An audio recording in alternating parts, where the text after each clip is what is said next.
Hello statistics students, we're going to start looking at random variables a little bit more formally. So you've watched the Against All Odds video 16 about the Challenger disaster and the importance of independence and those field joints which caused that assumption of independence caused the failure in that. And we started to look at the idea or issue of a random variable because pretty much everything we're going to be doing involves random assignment or random sampling. So we better be able to work with random variables and know how to do the math of those types of variables. We've already kind of been doing it, but let's be a little bit more specific. So you should have random variables handout number 1 in front of you. It has 2 examples. The first one is our first example of discrete random variables or discrete probability. So this one I think is a little familiar. It's the one where a couple plans to have 3 children. So there's 8 possible arrangements and we're supposed to write those down first. So let's go ahead and write those down. So I'm going to just say that first of all I need to define my random variable. Defining your random variable first is absolutely essential. Make sure you do it because everything depends on thinking about what's changing in the situation, and that's the random variable. So we call it capital X. So capital X, we can keep track of the number of girls or boys this time. So I'm going to say the number of girls that this couple decides to have. Remember, they're limited by 3 children. They're not going to have more than 3, they're going to have exactly 3. Alright, so we'll assume that everything goes to plan and they get to have exactly 3. So what are the 8 arrangements? Well, if we're keeping track of girls, we could have 3 girls. You want to be systematic when you're describing outcomes like this and different combinations thereof. So you could have girl, girl, girl, or you could get girl, girl, boy, or you could go girl, boy, boy, or you could go girl, boy, girl. See, I was kind of systematic about keeping the first one a girl. There's of course other possibilities if you don't have the first one being a girl, if the first one is a boy. So you could have boy, boy, boy. You could have boy, boy, girl. You could have boy, girl, girl. Or you could have boy, girl, boy. So I'm going to make sure that none of those are redundant or repeats. I don't think they are. Those are the different outcomes. So let's keep track of them using a discrete random variable table. So we're going to have capital X, and what are the different outcomes that we could have, and then we're going to look at the probability of each one.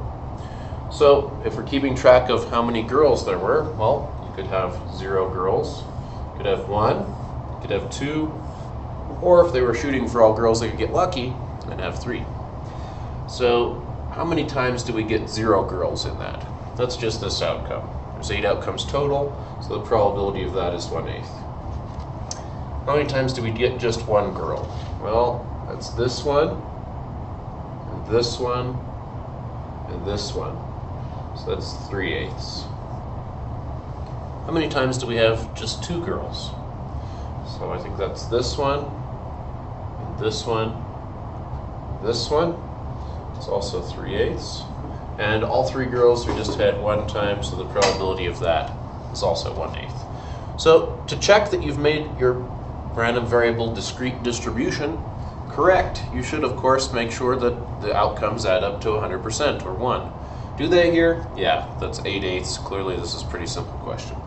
So there's part B. Part C in our handout asks, or C says, what's the probability that X is exactly equal to 2? Well, it's right there, that's 3/8.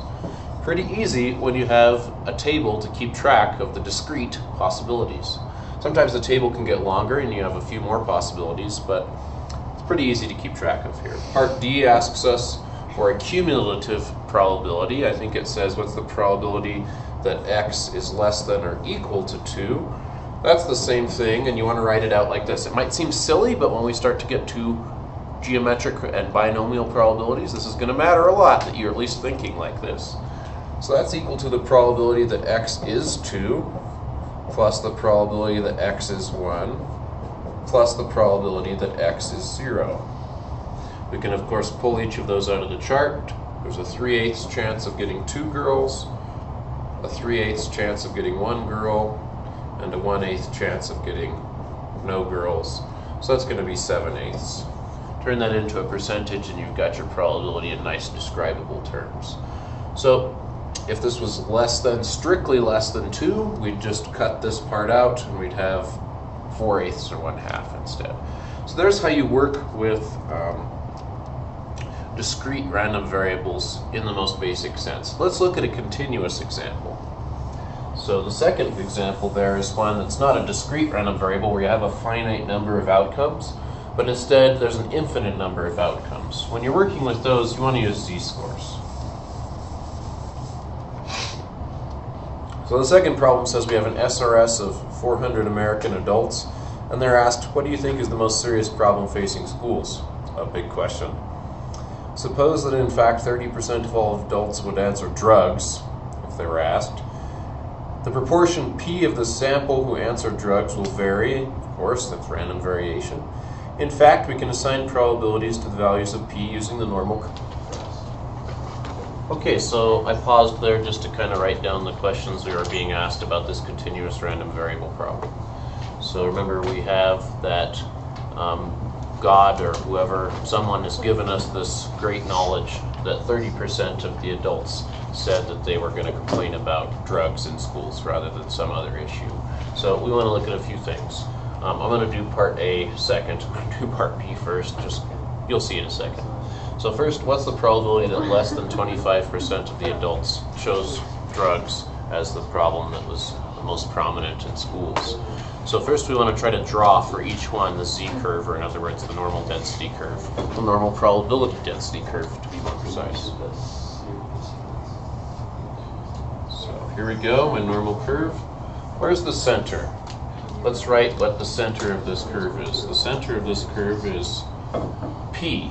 The thing that they told us was right in the middle.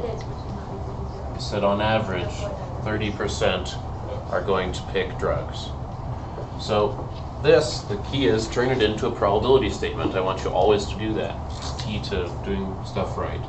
So what's the probability that what we actually observe, the statistic in other words, P hat, is less than 25%? Now, in continuous random variable land, it doesn't really make a difference whether this has an equals under it or not. If it's discrete, of course it makes a difference because you're counting specific possible outcomes. When there's an infinite number of outcomes, that edge being there or not doesn't make any difference. So I'm going to draw that on my model. That's somewhere down here. Less than is this way.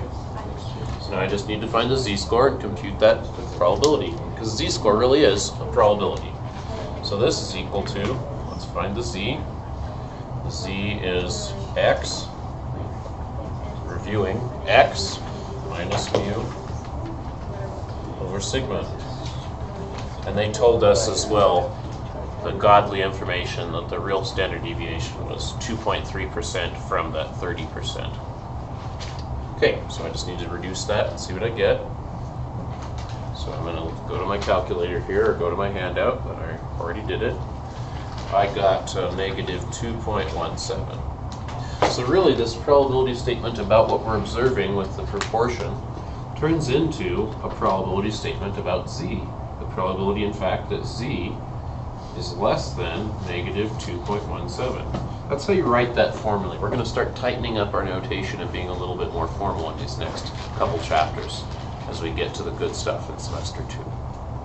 So that, you of course pull that number out of your chart, in your z chart. So I went to my z table and I saw that when I looked around for z is negative 2.17, I got that was 0.015. And remember, the chart always refers to below. This is below, so it's just that number. So in other words, there's a 1.5% chance that when we look, we'll get a proportion when we sample of less than 25% of adults picking drugs. Okay? So let's do the probability that at least half say drugs. At least.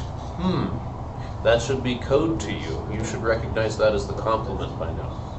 So this is the same thing as the probability, complement. 100% minus the probability of p hat. I need to work a p hat in there again. And half is 50%. What's the opposite of at least half? Well, it's going to be less than 50%. So there we go. So now we need to do this with another drawing. So I'm going to do that. My drawing here. course, the middle is still 0.3. Now we're interested in looking at 0.5 and below 0.5. 0.5 is way down here. Below 0.5 is that whole range. So you can compute this and simplify the z-score. So the z-score that I'm going to get here is x minus mu over sigma. Put that in your calculator. You'll get about 8 something, I think. So I'm not even going to go to my z-tables for that one because that says it's 8 standard deviations above. We should know from the empirical rule, or the 68, 95, 99.7 rule, that pretty much all the data, 99.7% of the data, is within 3 standard deviations. So if we're 8 standard deviations away, then this red area is clearly pretty much everything. So what's 1 minus 1? In other words, 100% minus everything, 100% minus 100%. This is pretty much not going to happen. The probability of seeing something like that as extreme as 0.5 when really the true thing is 0.3. The chance of seeing a p-hat of 0.5 is pretty much impossible. That's what we're showing here. Okay? Last question about this continuous random variable was, what's the probability the sample proportion is between two things? Well, we already did the 0.25 thing, so let's change that into a p-hat problem. I guess I'll stay color consistent. This is the probability that p-hat is between 0.25 and 0.35. So draw the picture again. Make sure you're not trying to shortcut this or using one diagram. It's not going to work. So there's 0.3. Here's 0.25. And here's 0.35. From a second ago, we just did the probability of being below 0.25. This is 1.5%. So you could, of course, do another z-score here. But since this is perfectly symmetric, that would be doing a lot of extra work. Just think about it. If you do the z-score here, instead of getting negative 2.1 standard deviations below, we're going to get, since it's exactly symmetric, positive 2.17 standard deviations above. So if that was 1.5%, then this is also going to be 1.5%. Now, not all problems are going to work out like this. If you've got a non-symmetric interval that you're looking at, you've got to compute 2 z-scores and take this guy minus this guy to find the middle. But this is an easier problem. This one just says, what's the probability of being in between? So I have the outside shaded. The outside is not what I was asked for. I was asked for in between, which is this. So that's going to be 100% minus, add those up, that's 3%.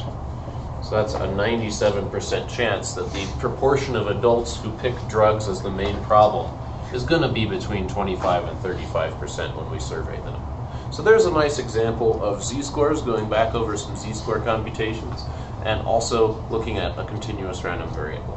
So we're going to keep looking at that in a second. I wanted to do one more thing before I end this video, and that is review some of the important kind of big machine parts of random variables. Basically a bunch of formulas. Now you don't have to memorize most of these for the AP exam. They're available there, but I highly recommend memorizing them, not just because of passing the AP exam, but because they're useful for future classes. And I don't know if I'm going to give them to you on our test either, so just be aware of that. So let's look at the formulas that you guys read about for expected values and variances. We're going to talk about those in the next video, kind of see where they came from and see that it all makes sense. They're all pretty intuitive except maybe one or two little things. But let me just get them all down on the board and talk about them briefly here so we have them all in one spot, all the different variance and expected value rules.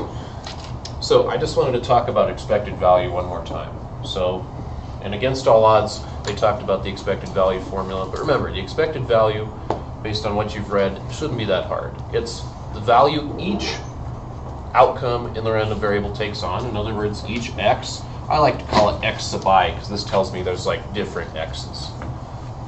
And you take each x and multiply it by its probability weight. That is the expectedness of seeing each thing. So if you do that and you add them all up, you take the summation of those things. So I guess I should put a sum here.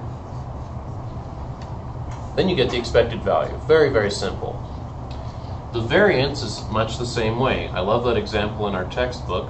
So the variance is going to be written like this, sigma squared of x. And this is all equal to mu of x, I should say that as well. So this is the parameter given that you've got all the possible outcomes here. If you have all the possible outcomes, then this really is God's knowledge. You know everything that's going on. Pretty rare in real circumstances to see this, but this is where we're starting our theory from, and we'll work from there in the next units. So the variance is going to be really similar. You're going to take a sum, except you're going to look at the deviation from that mean or that expected value. So you're going to take each x of I, look at how it differs from the average, which you're going to get up there. You're going to take the squares of each. It's just like the standard deviation. The only difference here is that then, before summing up, before doing this sum, you're going to multiply by the probability weight of each outcome. And that's it. I mean, it's basically just like the standard deviation from before. So standard deviation here, in other words, so this guy is sometimes called variance of the random variable x. Standard deviation of the random variable x is obviously just the square root of the variance of the random variable x. So we've kind of seen this stuff before. Don't make it harder than it is. I think it becomes crystal clear as we start to look at some more examples in the next video. Okay, so how do you do different combinations of expected value and variance? That's what I'm talking about when there's more memorization involved. So let me just write those down on the board. So what if you have the expected value of x, a random variable, plus some fixed number? Think of c as a fixed constant value here, like 2 or 7 or 3.5. And that's going to be equal to the expected value of x plus or minus that constant. Like if it's just a constant, it's really not affecting the overall expectedness in the problem. Okay, so very simple there. That should just totally make sense. What if you have the expected value of a random variable times a constant? Well, each outcome is really just being scaled by that same number, 2 or 3 or 5.6 or whatever it is. So, I mean, the expected value is just going to be multiplied by that. That should make sense. If it's a constant, this is pretty easy to do. So how about the variance? The variance of x plus or minus a constant. Remember, variance is a way to measure the spread that you have inherently in your data. So if you've got a certain amount of spread and you add or subtract some fixed number to it, well, the spread is still the same. It's not affected at all. So this is just the variance of x. One of the trickier ones is this one. What if you have the variance of a random variable times some fixed number? So if you're multiplying the random variable by something and you're thinking about its spread, I think its spread is going to change. How exactly is its spread going to change? We could talk about that for a while, but it changes. That's the key that you should understand. It changes by c squared times the original spread. Okay, so this is probably one of the trickier ones, one of those ones that I'd be careful about memorizing. All these other ones really make sense. They should make sense on an intuitive level, especially after we do more examples in the next couple videos. Okay, what about if we've got two random variables? Instead of a constant and a variable, what if we have one variable plus another one? So I'll say random variable x and random variable y. If you're just looking at the expected values, then you can just split that up. That I don't think needs to be memorized. It's just simple. You look at the expected or the middle for one, add or subtract the middle for the other, and bing, bang, boom, you've got the expected value for the combination. What if you have the spread, or the variance of x plus or minus y? This is another one that's really interesting, something you might want to memorize.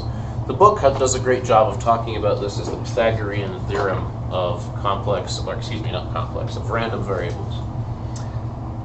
The idea here, though, is, remember, variance, or variability, is a measure of spread from some theorized center.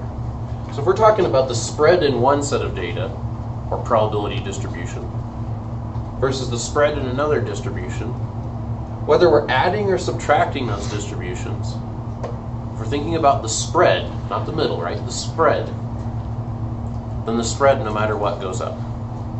So this is going to be the variance of x plus the variance of y regardless of whether we're looking at a combination of adding the variables or subtracting them. If we're combining these two variables, and this guy has a certain amount of spread, and this guy has a certain amount of spread, the combination is going to have more spread regardless of whether we're adding or subtracting. That one's a little bit tricky, but I think it makes sense once you see some examples. It makes sense theoretically too. So here's all of the theory for the different variation rules. Most of this you don't really need to know for the AP exams, so don't freak out. It's a lot of symbolism. But some important stuff for this unit especially. I'll see you next time.